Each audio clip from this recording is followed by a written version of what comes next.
Hey folks, it's Sonia here. It's been a while. I am coming to you from here in Columbia, South Carolina. And I wanted to share that I know I had shared about the book and everything, and I finally got my copies. There was even a mix-up in getting these copies to me, but here is front cover. It's probably turned around, and the back cover, and of course I have the link in my bio if you want to go get that. But I need to jump on here and share a couple things, okay? It's probably going to be a mishmash of stuff, but it's been a while. And I'm not sure how long I'll be. I'll probably be less than 10 minutes, but hello, and happy Labor Day, everybody. Please go ahead and get the book. It's called 5 Trump Policies, Transformation of a Modern Day Nebuchadnezzar and Other Prophetic Insights. And it's very interesting. One thing I want to mention about the book is I put in there, and I had to add an extra, an afternote, because I had a dream in July of 2016 about my father, who was a lifetime educator. In a dream, he was training Donald Trump how to use a weapon. He was training him how to use his weapon, and that's here in the book. And the book is a compilation of several different prophetic words, dreams, or visions, or whatever it is that the Lord showed me about Donald Trump. And I only share about 5 of them, and maybe some other extra prophetic insights. But this particular dream that I had with my dad, who has since passed on, but he was a lifetime educator, and he was educating and training, and Mr. Trump had submitted himself in a very humble manner to learn from my dad, who was my dad could have been a super duper president. The man was brilliant, and so he was training him how to use his weapon. And it's very interesting that 8 years later, okay, we know what happened on July 13th in Pennsylvania, the attempted assassination attempt on President Trump's life. It happened in July, so that's almost 8 years.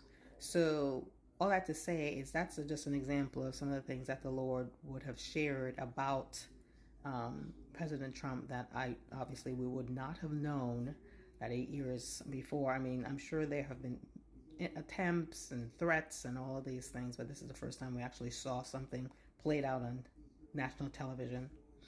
And so that's just an example of what's in the book, 5 Trump Prophecies, Transformation of a Modern Day Nebuchadnezzar and Other Prophetic Insights.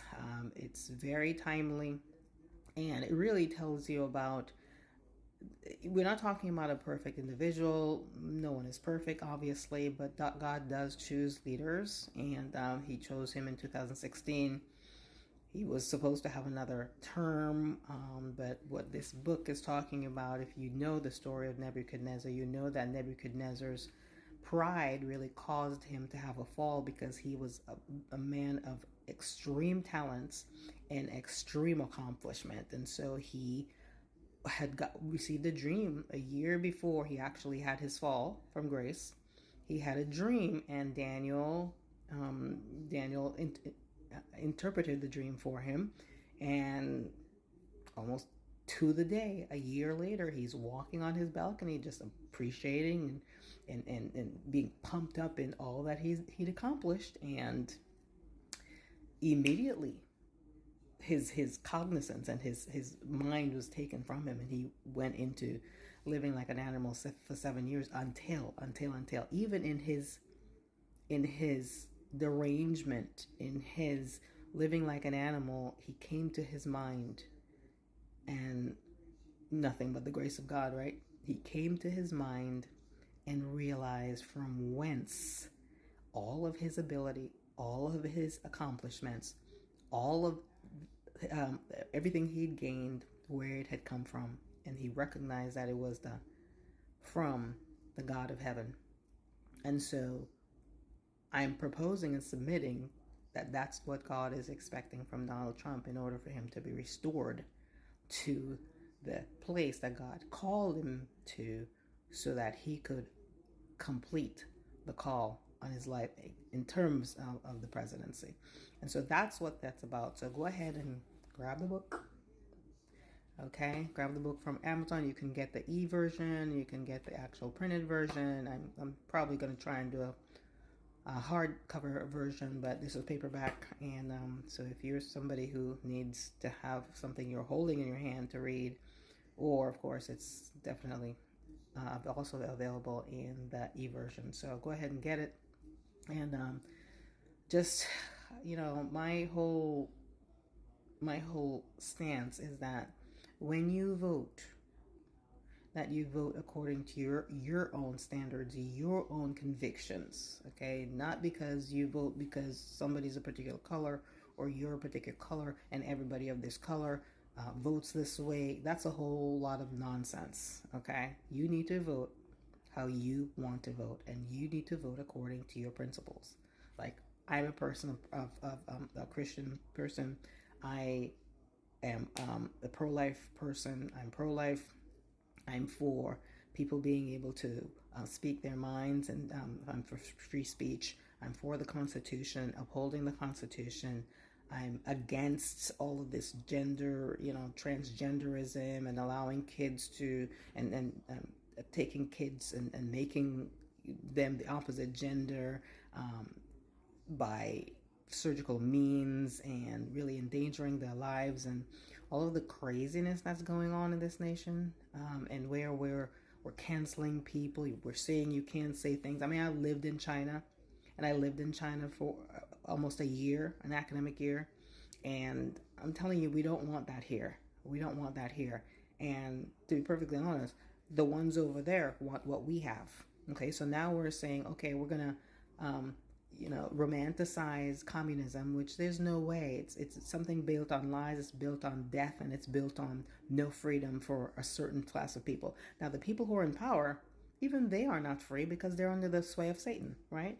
So we don't want that here, okay? But we're very close to having that. And if we choose Kamala Harris, that's what we're going to have, okay? So yeah, I'm not speaking, because against the particular person, even though she's a person of, the word, it's very interesting. The word that came to me when I was thinking of doing a video and I didn't do it was vacuous. That the woman is vacuous. She doesn't make sense. It's hard to even get a proper sentence and or intelligent thought out of someone who was an attorney for so many years, and someone who was the top attorney in California. I don't understand what the woman is saying most of the time. And, all of this word salad, it really points to the fact that she really is not a person of conviction. And if she has conviction, it's really more in the fruit than in what she's saying. So this is a vacuous individual.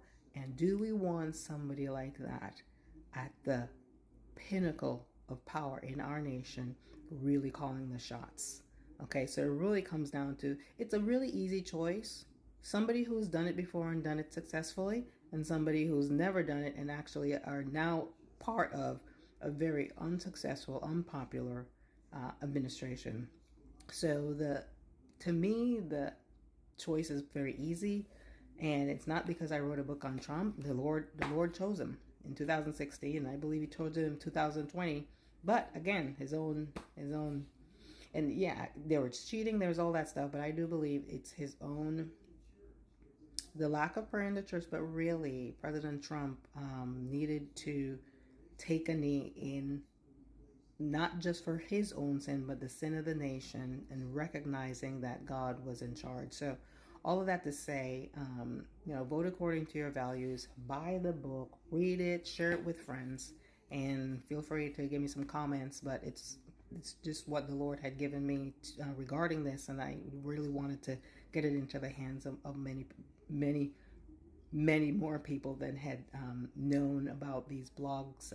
So I just put the blogs together and added some other thoughts and insights, and there we have it. So go ahead and get the book, and God bless you. Bye.